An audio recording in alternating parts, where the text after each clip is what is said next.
오늘 제목은 교회는 사랑으로 움직입니다입니다. 여러분 천국에 가면 아마 이런 예언은 많이 들어보셨을 거예요. 깜짝 놀랄 만한 일이 두 가지 있다라고 하죠. 첫 번째 뭐죠? 천국에서 이 사람을 꼭 만날 거라고 생각했는데 갔더니 없는 겁니다. 그 반대편은 뭐죠? 나 이 사람 천국에 올 줄 몰랐는데 라고 생각했던 사람을 천국에서 보는 것입니다.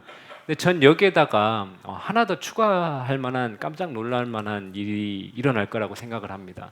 만약에 저희가 천국에 가 있는데 정말 교회에서 사역을 열심히 하던 목회자나 성도가 와서 주님 앞에서 책망을 받는 것입니다. 예수님께서 이렇게 얘기를 합니다. 야, 너는 저 땅에 있는 동안 너는 한 게 아무것도 없구나 라고 책망을 하십니다. 그래서 이 사람이 주님 앞에 반문을 합니다.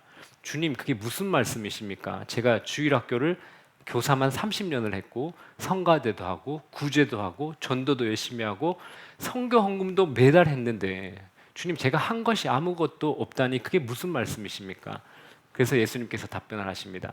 내가 한 것들에 사랑이 전혀 없었으니 내가 한 것은 아무것도 아니다라고 책망을 받는 그런 일이 저는 천국에서 우리가 깜짝 놀랄 만한 한 가지 더 일이라고 저는 생각을 합니다. 저는 신학교에서 이 말씀을 깨닫게 된 이후에 저는 다짐하고 기도했던 것들이 있는 것 같아요. 하나님, 저는 성도를 사랑하는 목회자가 되게 하여 주시옵소서. 이것이 제가 이 말씀을 깨달은 이후로부터는 정말 이것이 저의 다짐과 기도가 되었고 지금까지도 그러합니다. 오늘 저희가 읽었던 말씀이 고린도전서 13장이 포함되는 고린도전서 12장부터 14장까지의 말씀을 보면 이 바울이 우리에게 보여주는 이 성령의 은사의 구조가 있습니다. 그 구조 중심에는 뭐가 있냐면 오늘 저희가 읽었었던 사랑이 있습니다. 사랑은 여러 은사들 중에 하나가 아니라 모든 은사가 반드시 서 있어야 할 기초입니다.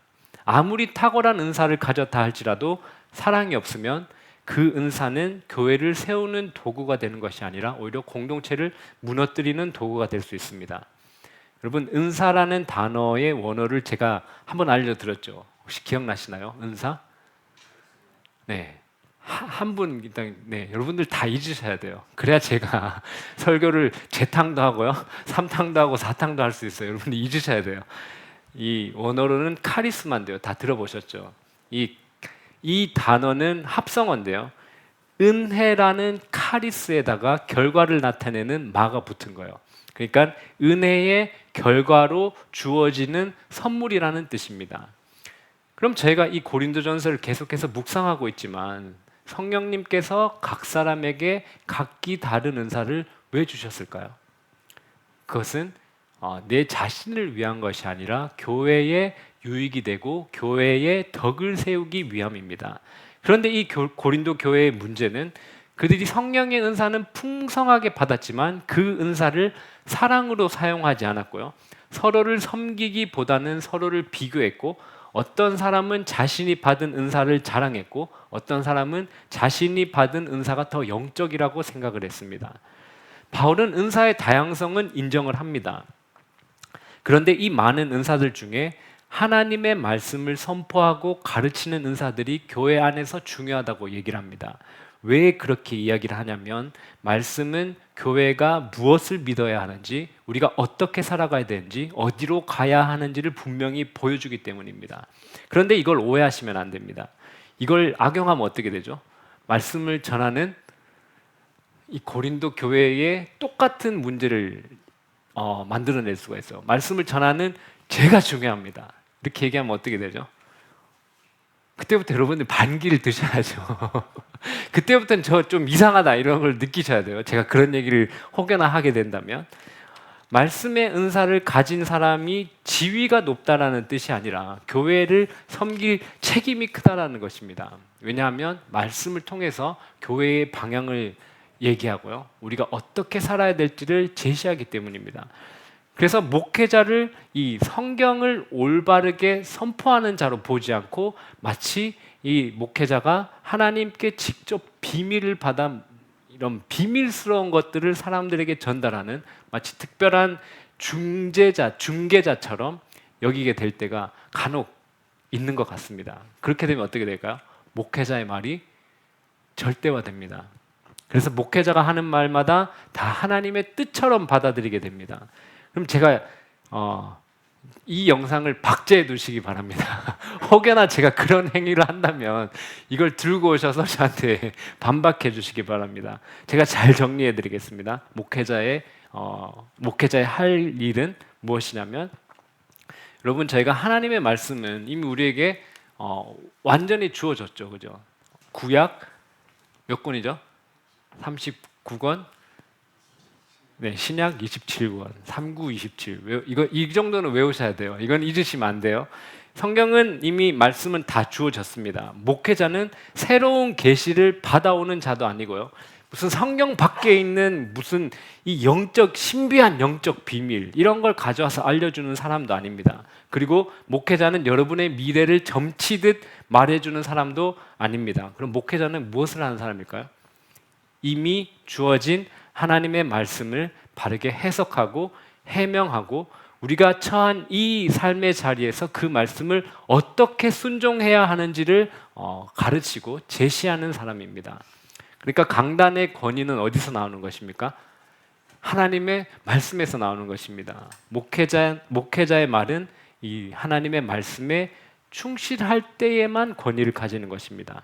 그것을 떠나 목회자가 자기의 생각, 자기 감정, 자기의 경험을 하나님의 뜻처럼 말한다면 그것은 말씀 사역이 아니라 위험한 자기 권위가 됩니다. 오늘 날짜 기억하시고요. 오늘 영상을 저장해 두시기 바래요. 제가 혹여나 이상한 얘기를 하거나 다른 걸로 권위를 세우려고 한다면 그때는 이제 그 영상을 들고 저에게 오시면 됩니다. 그러니까 우리 교회 공동체는 하나님의 말씀 위에 함께 서는 공동체입니다. 목회자도 말씀 아래, 성도도 말씀 아래, 우리 모두가 말씀 앞에서 듣고 회개하고 순종해야 합니다. 그러니까 이 말씀을 사역을 담당하는 제가 더 중요하다고, 제가 더 높은 자라고 얘기하는 것은 위험한 것입니다. 그만큼 저는 그냥 더 큰 책임을 맡고 있다는 것뿐입니다. 그래서 저는 이 자리를 빌어서 부탁을 드리고 싶은 것이 하나 있는데, 이건 조금 사적인 얘기긴 이게 좀 옆으로 새는 얘기긴 하지만, 저희가 식사 자리나 카페 같은 데 가면 저를 제발 높은 위치에 있는 사람처럼 대하지 않으셨으면 좋겠어요. 그렇게 섬기지 않으셨으면 좋겠어요. 먼저 안 챙기셔도 돼요. 세상 사람들이 보면 이렇게 보고 있다가 이게 이쪽 그룹에 있는 분들 저보다 이제 다 나이가 많은데 많으신데 갔는데 저부터 뭔가를 주면 세상 사람들이 보고 어떻게 생각을 할까요?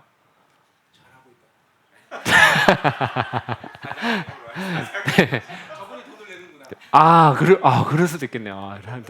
근데 제가 돈 내는 거 아니잖아요. 그렇게 생각하가 다 돼요. 저 사람 엄청 동안인데?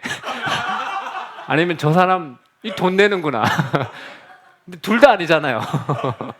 그래서 제발 그냥 여러분들 그런 자리에 가시면 그냥 나이 순으로 주셨으면 좋겠어요. 저는 제일 나중에 주셔도 돼요. 아시다시피 저는 음식에 대해서 상당한 열정과 열의가 있는 사람이 아니에요. 그러니까 여러분들 다 나이 순으로 이렇게 주시고 저는 맨 마지막에 주셔도 괜찮습니다. 여러분 이 룰을 꼭 기억하시고 꼭 그렇게 해주셨으면 좋겠습니다. 오늘 이 바울이 계속해서 얘기하고 있는 것은 기능상 말씀을 전하는 은사는 제가 지금 하고 있는 이런 은사들은 다른 은사들보다 조금 더 중요하다고 얘기를 합니다. 이유는 아까 말씀드렸던 것처럼. 그리고 방언 통역, 병 고침, 복음 전하는 은사, 이런 은사들처럼 저희 공동체에서 그런 은사를 가진 사람들이 조금 더 잘 드러나는 은사들도 있습니다.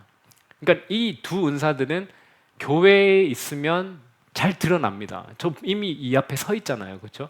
그리고 방언, 병 고침 이런 은사를 있는 사람들 꼭 드러나게 돼 있습니다. 그런데 섬김, 구제, 긍휼, 믿음, 봉사 이런 은사를 가진 사람들은 어떨까요?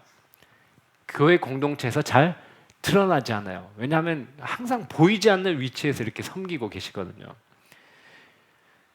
그래서 이 바울이 얘기하고 있는 것은 위치가 다르고 드러나고 드러나지 않고가 중요한 것이 아니라 우리 모두 한 몸으로서 함께 섬기는 모두가 소중하다라고 얘기를 하고 있습니다. 근데 고린도 교회는 그러지 않았습니다. 고린도 교회는 주목받는 은사를 가진 사람들이 자신이 받은 은사가 더 중요하다고 생각을 했고요.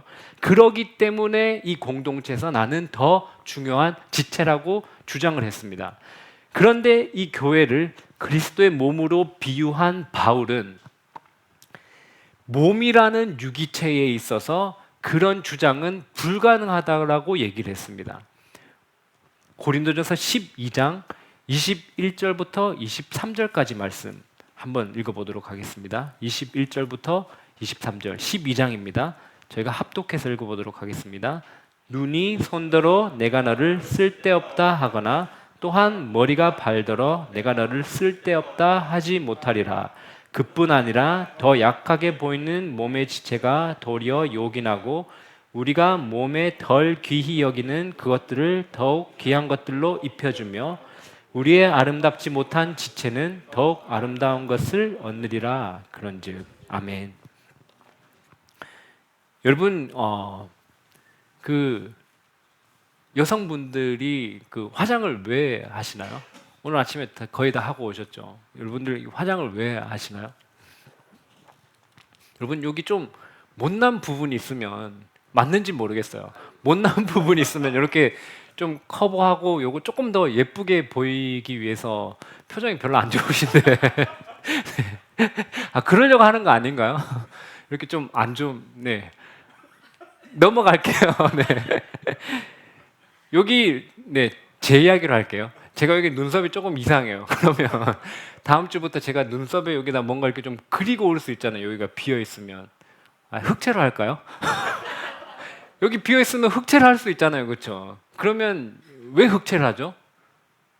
여기가 부족하니까요. 여기가 부족하니까 흑채를 뿌려요. 흑채 뿌려서 좀 풍성하게 보이려고요. 근데 흑채 뿌리는데 누가 뿌리나요? 누가 뿌리죠? 머리가 뿌릴 수 있나요? 흑채를 이렇게 뿌리는 사람이 있나요? 뿌릴 수 없죠. 손이 흑채를 뿌려줍니다. 왜 손이 뿌려주죠? 머리가 비어 있는데 왜 그러죠? 한 몸이잖아요. 한 몸이잖아요. 여러분, 이것도 지금 할까 말까 고민이 돼요. 또 반응이 별로일 것 같아요. 여러분, 네, 혹시 다이어트 하고 계신 분 계신지 모르겠지만 다이어트는 왜 하시죠? 대부분 건강해지려고 하고요. 또 어떤 분들은 몸매가 좋아지려고 하기도 합니다. 제 이야기를 할게요. 제가 어느 날부터 배만 볼록 나와서 올챙이 배처럼 됐어요. 그러면 나중에 이 올챙이 배처럼 배가 나오면 배만 아파지나요? 나중에 어떻게 되죠?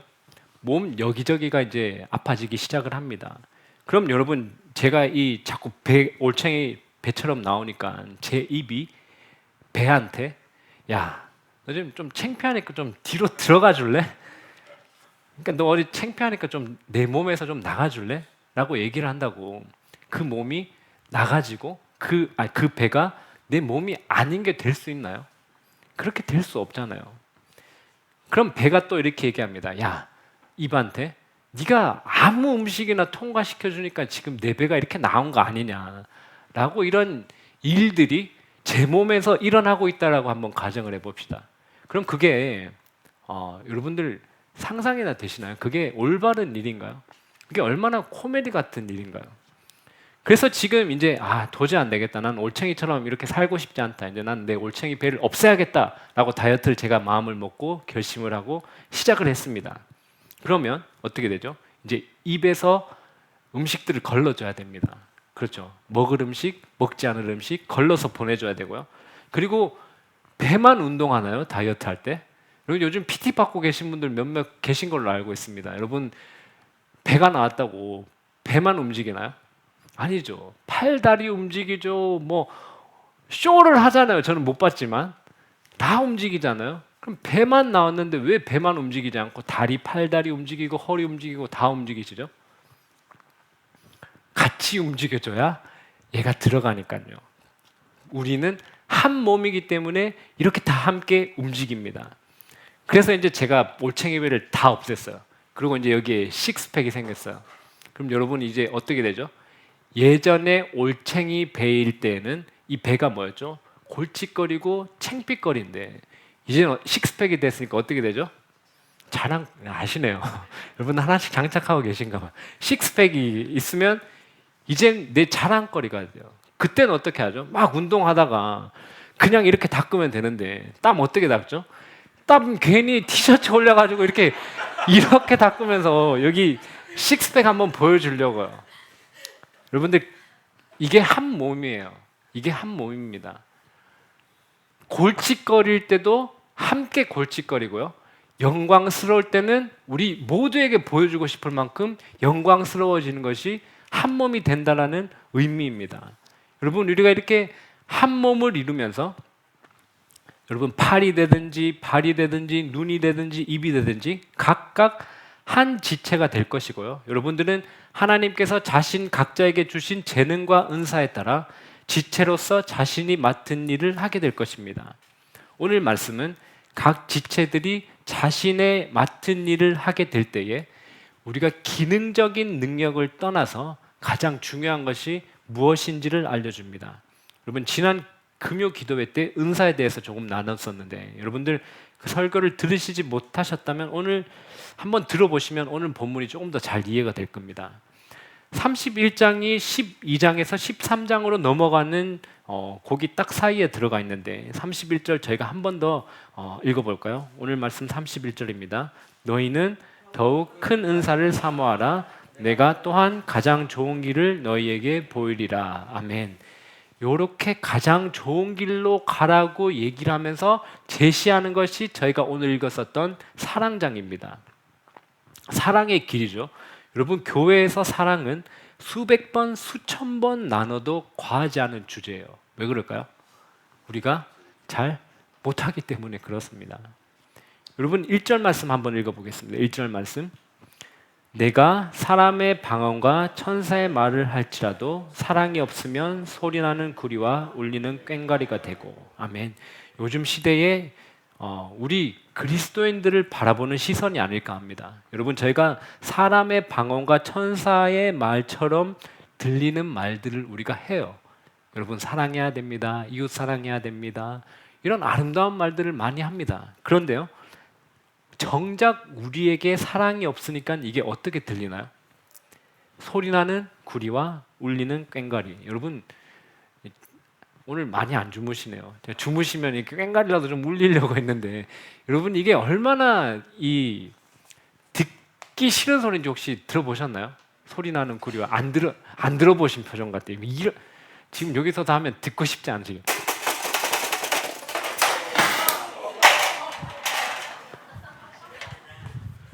잠 다 깨셨죠? 네, 원래 조금 안 좋았어요. 네. 여러분 제가 이 소리가 안 부러졌으면 조금 더 하려고 그랬는데 부러져가지고 소리 정말 듣고 싶지 않아요. 그런데 마치 우리가 아무리 좋은 얘기를 하고 좋은 말을 흘려 보내도요 우리 안에 사랑이 없으면 어떻다고요? 그냥 소리나는 구리와 울리는 꽹과리처럼 들릴 뿐입니다. 그럼 여러분들 어떻게 반응하시겠어요? 제발 좀 조용히 해라. 소리 좀 안 냈으면 좋겠다 라고 얘기를 합니다. 그래서 오늘 말씀을 제가 지난번에도 공식을 알려드렸는데 여러분 다 잊어버리셨죠? 사랑의 공식.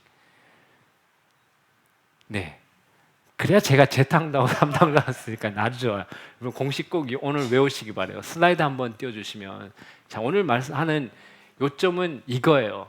우리가 모든 은사를 가지고 있다고 할지라도 뭐가 없으면요 사랑이 없으면 아무것도 아니에요. 두 번째 슬라이드 한번 보여주시겠어요? 그럼 여러분 여기에다가 우리가 응용을 잘 하잖아요. 우리 좀 괜찮은 사람들이기 때문에 공식으로 응용도 할 수 있잖아요.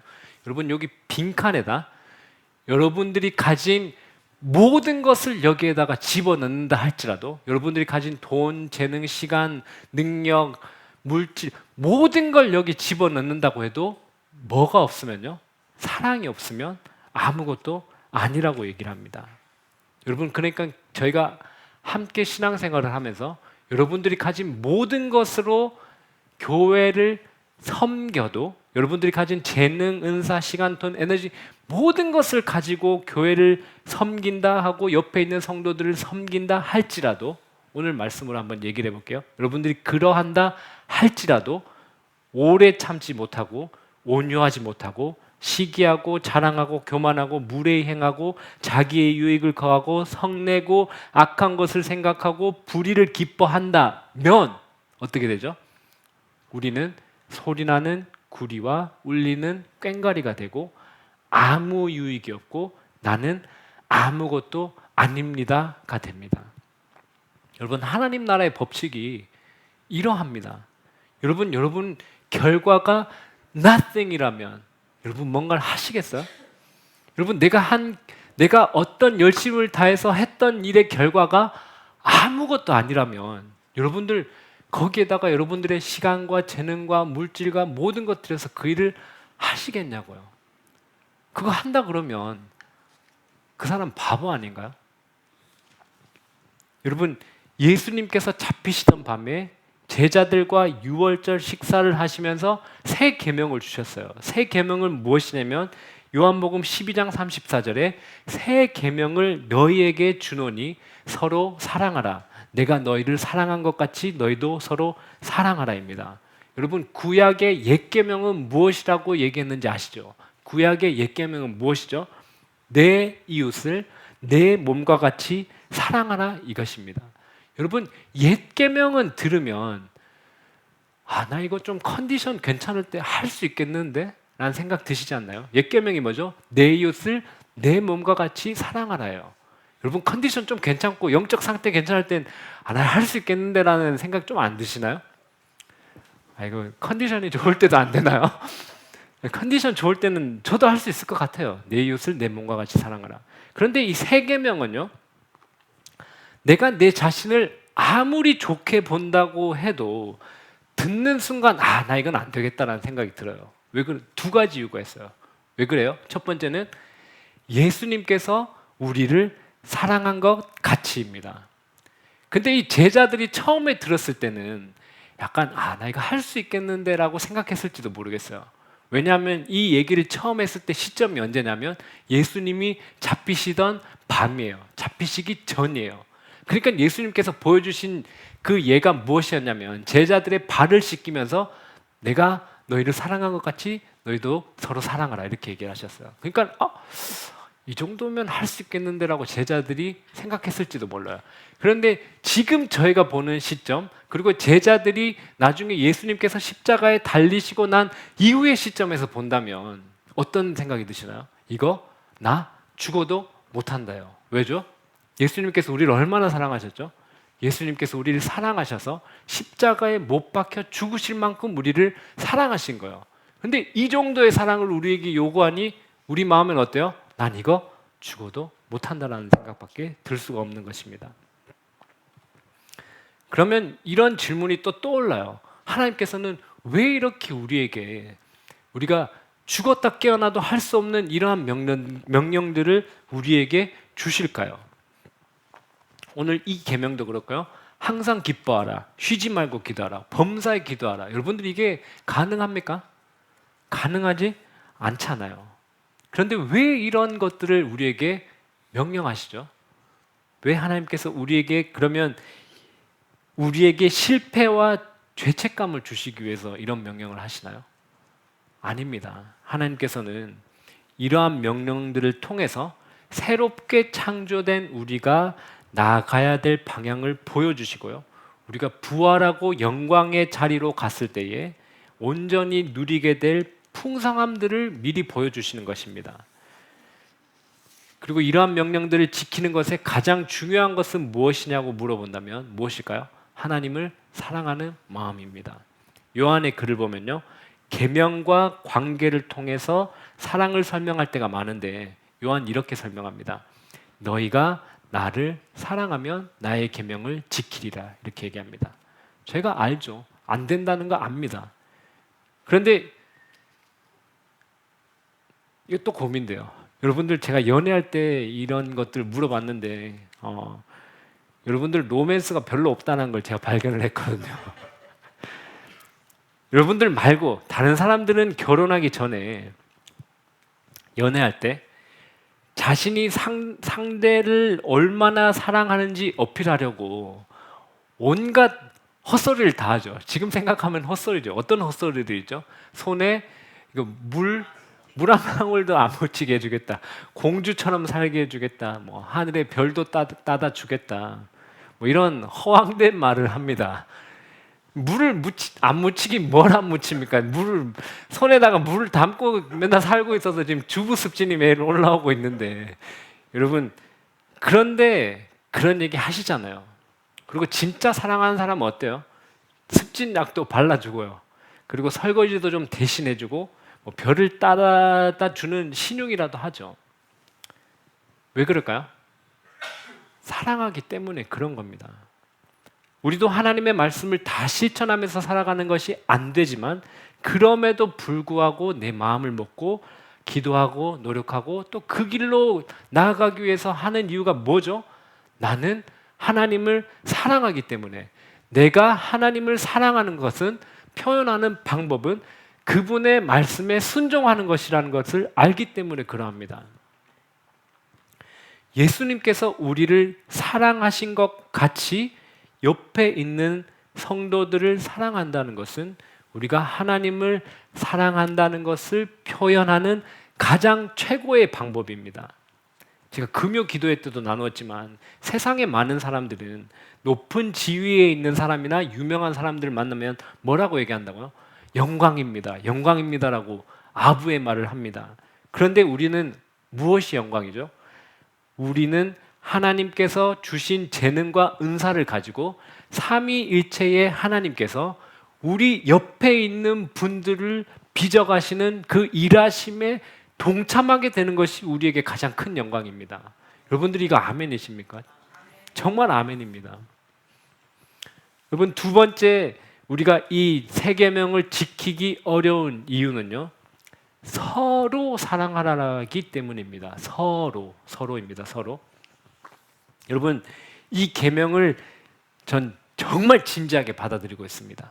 혹시 계신가요? 주님께서 우리에게 내가 너희를 사랑한 것 같이 너희도 서로 사랑하라, 이 말씀을 정말 마음에 깊이 새기고 저는 그렇게 살아가기를 소망합니다. 저 너무 진지합니다. 이런 분들 계신가요? 살짝만 한번 표시해 주시면. 네, 저는 그래요. 좀 믿기 힘드실지 모르겠지만 전 정말 그렇습니다. 왜 어렵냐면요, 손 안 드시잖아요. 손 안 드시기 때문에 그런 거예요. 우리가 다 같이 정말 이 말씀을 진지하게 받아들인다면 어떻게 되죠? 서로가 성립이 되잖아요. 그렇지 않나요? 그런데 저만 들었어요. 그럼 이건 뭐죠? 짝사랑이잖아요. 짝사랑. 그러니까 어려운 겁니다. 다음번에 물으면 그래서 한 5명은 들어주시기 바라요. 그럼 조금 더 쉬워지지 않은데 조금 더 쉬워지지 않을까라는 생각이 듭니다. 왜 어렵다고요? 서로이기 때문입니다. 서로. 여러분, 주변을 이렇게 한번 돌아보시기 바라요. 이게 보기만 해도 정말 저 사랑하고 싶은데 라고 할 만한 분이 몇 분 계신가요? 네, 감사합니다. 네, 많대요. 우리 이제 할 수 있을 것 같습니다. 많기 때문에. 제가 준비한 건 그게 아니었어요. 둘러봐도 별로 없을 것 같은 그게 시나리오였는데 지금 시나리오가 틀렸습니다. 여러분, 이걸 극복하는 방법이 있어요. 주위를 둘러봐도 내가 자연스럽게 사랑할 만한 사람이 별로 없는데 라는 생각이 드신다면 극복하는 방법이 있습니다. 여러분, 혹시 인생을 살면서 혹시 원래 내가 좋아하는 것이 아닌데 내가 사랑하는 사람 때문에 좋아진 물건, 뭐 음식, 장소 이런 게 혹시 있으신가요? 이럴 줄 알았어요. 우리는 로맨스가 부족해요. 부족해. 네, 커피, 네. 막 급조하신 것 같은 느낌이 없잖아 있긴 한데. 네. 제가 그 미국에서 그 시카고에서 유학 생활의 대부분을 보냈습니다. 거기에 유명한 피자가 있어요. 딥디쉬 피자라고 있는데 두께가 이만해요. 얘는 두께가 정말 이만하거든요. 주문해서 나오는데 40분 걸려요. 저 이런 거 싫어하는 거 좀 아시는 분들 아시잖아요. 저는 처음에 가서 이제 그 와이프 사촌 언니랑 이걸 처음 먹어봤어요. 40분을 기다리고. 처음 먹었을 때 이걸 왜 40분 동안 기다려서 왜 먹냐 이거를. 가격도 싼 게 아니에요. 왜 먹지? 그리고 그 다음에 학교 오리엔테이션에 갔어요. 학교 오리엔테이션에 갔더니 또 시카고 딥디시 피자가 있는 거예요. 두 번째 먹을 때까지만 해도 이거 왜 먹냐고 이거를 그랬거든요. 저희 와이프가 그걸 좋아하는 거예요. 저희 와이프도 좋아하고 저희가 함께 교제를 했었던 그 한국인 2세의 부부가 있었어요. 그 부부도 이걸 되게 좋아하더라고요. 그래서 제가 3번, 4번 따라가면서 먹었어요. 근데 너무 맛있는 거예요. 저 원래 음식에 대한 이런 표현을 잘 하지 않거든요. 근데 너무 맛있는 거예요. 그리고 주위에 제가 좋아하는 사람들, 제가 사랑하는 사람들이 다 시카고 딥디시 피자를 좋아하는 거예요.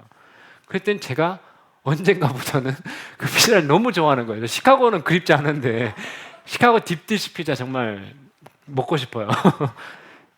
그러다 보니까 너무 좋아진 거예요. 여러분 이런 적이 있으신가요? 나 별로 안 좋아했어요. 근데 내가 정말 사랑하는 사람이 좋아하는 그것이 좋아지는 거예요.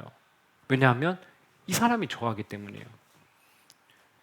여러분 이게 우리가 그걸 극복할 수 있는 방법이에요. 여러분 제가 마음에 안 들 수도 있어요. 그죠? 여기 계신 장로님 마음에 안 들 수도 있고 집사님 마음에 안 들 수도 있고 저희 마음에 안 들 수 있어요. 마음에 안 들 수 있는데 어때요?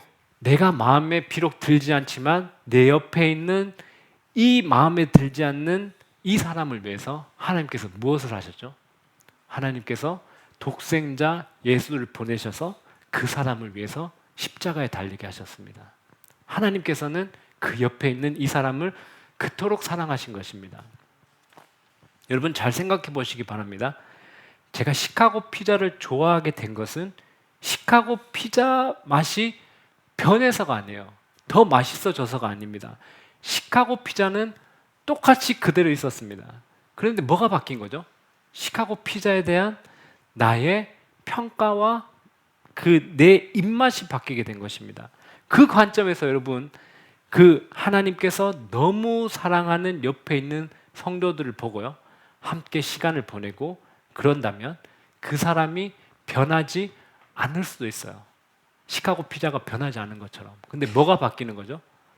내가 그 사람을 보는 관점이 바뀌는 거고 내가 하나님께서 이 사람을 얼마나 사랑하는지 깨닫게 하시는 그런 역사가 있을 수 있습니다.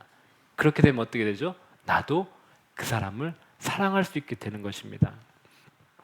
여러분 옆에 계신 분들을 사랑하는데 어려움이 있으시다면 먼저는 하나님께서 나를 얼마나 사랑하셨는가를 깨닫게 하시길 바랍니다. 그렇게 구하시길 바랍니다. 그리고는요 하나님을 향한 나의 사랑이 커지도록 구하시기 바랍니다. 그 후에는 내 옆에 있는 성도를 하나님께서 너무 사랑하신다는 것을 깨닫게 해달라고 구하시기 바랍니다. 여러분 저는 여러분들에게 여러 번 말씀드렸지만 정말 이 교회가 수적으로 많아지고 교회가 유명해지고 그런 거에는 큰 흥미가 없습니다. 물론 저희가 영혼을 구하고 하나님의 나라를 확장하는 데 힘써야 되죠. 근데 제 관심사 1번은 그게 아닙니다. 제 관심사 1번은 무엇이냐면 여러분 저희가 하나님 앞에 섰을 때 제가 먼저 그 자리에 서게 될지 여러분들이 먼저 서게 될지는 잘 알 수가 없잖아요. 그런데 우리 새뜻교회 성도들이 천국에 입성해서 하나님 앞에 딱 서게 되었을 때에 예수님께서 아까 그 책망의 말씀처럼 너는 사랑이 없어서 저 땅에서 한 것이 아무것도 없구나라는 책망을 받는 자가 아니라 하나님 앞에 섰을 때에 잘하였도다 착하고 충성된 종아 내가 적은 일에 충성하였음에 내가 많은 것을 내게 맡기리니 내 주인의 즐거움에 참여할지어다 라고 칭찬받는 성도들이 되기를 진심으로 바랄 뿐입니다. 여러분 우리 옆 사람에게 권면하기를 바랍니다. 주님 앞에서 칭찬받기 원합니다. 네, 하나 더 권면할게요. 사랑만 하며 살기에도 인생은 짧습니다. 네, 저희가 함께 찬양 드리고 오늘 말씀을 마무리하겠습니다. 찬양.